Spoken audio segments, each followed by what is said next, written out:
Shalom jemaat yang terkasih, bangkit dan bercahayalah. Senang sekali berjumpa dengan Bapak Ibu Saudara sekalian untuk berbagi suara Tuhan, bahkan merenungkan firman Tuhan bersama. Dan saya percaya itu mendatangkan kekuatan bagi kita dan juga membawa kita ke dalam hidup yang berkemenangan. Hari ini saya akan membagikan pada saudara dari Habakuk pasal yang ketiga ayat 1 sampai dengan 19, ayat 2 dan 6 saja yang akan saya bacakan. Tuhan telah kudengar kabar tentang engkau dan pekerjaanmu ya Tuhan, kutakuti. Hidupkanlah itu dalam lintasan tahun, nyatakanlah itu dalam lintasan tahun. Dalam murka ingatlah akan kasih sayang. Ia berdiri maka bumi dibuatnya bergoyang. Ia melihat berkeliling maka bangsa-bangsa dibuatnya melompat terkejut. Hancur gunung-gunung yang ada sejak purba, merendah bukit-bukit yang berabad-abad. Itulah perjalanannya berabad-abad. Penulis kitab Habakuk memberikan sebuah gambaran bagaimana Tuhan yang penuh dengan kedaulatan dan kuasa sedang bergerak di dalam kehidupan umatnya dan juga kehidupan bangsa-bangsa yang melawan umatnya.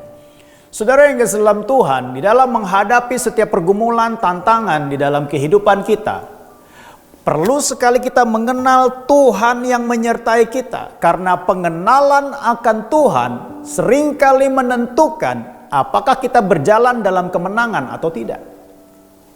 Saudara yang kasih dalam Tuhan, kalau kita bisa memahami dengan baik bahwa segala sesuatu yang terjadi dalam kehidupan kita tidak pernah lepas dari kontrolnya Tuhan.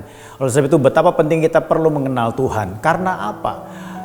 Orang percaya yang mengenal Tuhan pasti memiliki sikap yang berbeda ketika menghadapi tantangan, pergumulan, dan pencobaan dalam hidupnya. Seperti yang ditulis dalam kitab Habakuk ini, saudara, dikatakan hal yang pertama adalah dia percaya akan pembelaan Tuhan dalam hidupnya.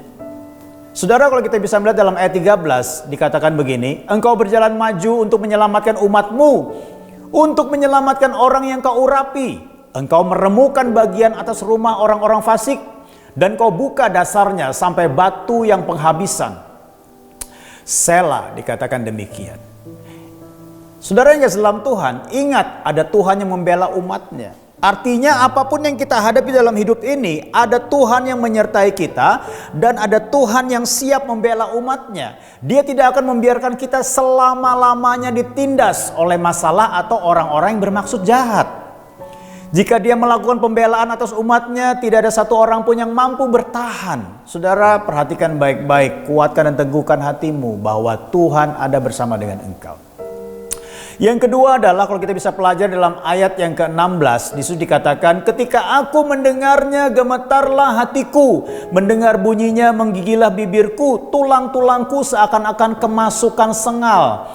Dan aku gemetar di tempat aku berdiri. Namun dengan tenang akan kunantikan hari kesusahan yang akan mendatangi bangsa yang bergerombol menyerang kami. Yang kedua adalah tidak dikuasai kegentaran. Ini menjadi hal yang sangat penting karena kita mengenal Tuhan yang menyertai kita. Saudara, setiap situasi bisa saja menggetarkan hati, apalagi yang dihadapi jauh lebih besar dari kemampuan kita untuk mengatasinya. Itu respon manusiawi dan semua orang bisa saja mengalaminya. Namun saudara yang kasih dalam Tuhan, jangan berlama-lama dalam kegentaran. Sebab kita tahu Tuhan kita adalah Tuhan yang membela umatnya. Kristus bukan hanya memberikan keselamatan, tetapi dia juga menyertai kita dalam melalui setiap keadaan dan orang-orang yang menggentarkan kita. Jadilah tenang. Hal yang berikutnya adalah sikap orang yang mengenal Tuhan, dia tetap bersuka cita di tengah kesukaran. Saya senang sekali dengan ayat-ayat firman Tuhan ini. Dikatakan begini, sekalipun pohon ara tidak berbunga, pohon anggur tidak berbuah, hasil pohon zaitun mengecewakan, sekalipun ladang-ladang tidak menghasilkan bahan makanan, kambing domba terhalau dari kurungan dan tidak ada lembu sapi dalam kandang, namun aku akan bersorak-sorak di dalam Tuhan, beria-ria di dalam Allah yang menyelamatkan aku. Dikatakan demikian. Artinya apa? Sukacitanya tidak bergantung kepada pemenuhan kebutuhan, tetapi kepada iman akan pertolongan dan keselamatan daripada Tuhan. Tidak bisa dipungkiri sebagai umatnya pun kita masih bisa mengalami kesulitan. Tapi itu bukan pertanda akhir dari segala yang Tuhan janjikan dan perbuat bagi kita.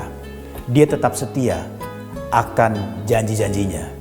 sebab Dia tidak akan memungkiri sifatnya. Seperti yang dikatakan dalam ayat 19, Allah Tuhanku itu kekuatanku. Ia membuat kakiku seperti kaki rusa. Ia membiarkan aku berjejak di bukit-bukitku. Itulah yang menjadi perenungan kita hari ini. Mari kita berdoa. Tuhan, mampukan kami untuk melalui setiap pergumulan dengan sikap hati yang mengenal akan Engkau. Karena kami tahu Engkau adalah pembela kami. Karena kami tahu Tuhan, Engkau adalah Tuhan yang tidak pernah meninggalkan kami. Bahkan kami percaya Bapa di surga, di tengah-tengah segala sesuatu yang tidak jelas sekalipun, kami tetap dapat bersuka cita karena kami tahu Engkau setia kepada kami dan Engkau mau menggenapi firman-Mu. Engkau adalah kekuatan kami. Dalam nama Tuhan Yesus kami berdoa. Amin. Tuhan Yesus memberkati.